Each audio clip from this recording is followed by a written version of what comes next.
ogaataa in shubankan sidoo kale xitaa keeni karayo cudurrada qaar sida malaariyada iyo xitaa typhoidka iyo cudurrada xitaa ku dhaca qaybta adiga oo hawmareenka.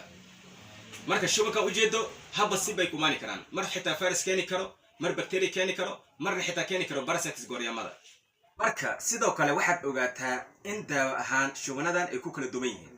yacni shubankan markii uusan dhiig ku jirin daawo u gooni ah oo leeyahay, markii dhiig ku jirana daawo u gooni ah oo leeyahay, adigoosan marar isku qalad doonin daawooyinkiisu. upper respiratory tract infection yacni caabuq ku dhici doono xubinta hawmareenka weliba qaybta sare. markaad si u fiiriso qaybta hawmareenka waxay u kala qaybsamaan laba qayb sida upper iyo lower.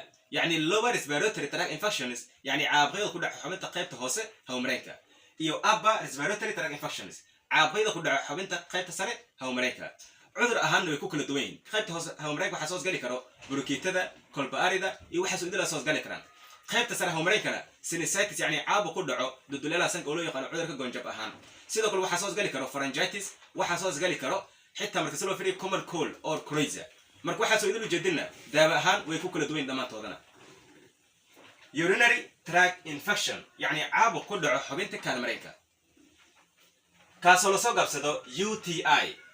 marka caabuqan oo ku dhaco xubinta kaadmareenka aad bay u tiro badan yihiin, waxaana ka mid ah cystitis. marka cystiska ujeedid is an infection of the bladder and the urethra, yani waa caabuq ku dhici doono xubinta kaadaastada oo loo yaqaano sidoo kale qaska ama xiidka kaadi banaanka keeno. waxaa sidoo kale infectionada qaybta oo ku dhaca kaadmareenka waxaa soo gali kara sida polynephritis oo loo yaqaano is an infection of the kidney, yani caabuq oo ku dhici doono kiliyaha. marka waxaad ogaataa in caabuq kastaba hadduu lacala keeno bacteria in loo isticmaali doono daawooyinkana qalajaasha sida caabuqyada meesha ugu jeedo iyo caabuqyada kaloo idilna sidoo kale xitaa waxaa loo isticmaali karaa daawooyinkana qalajaasha.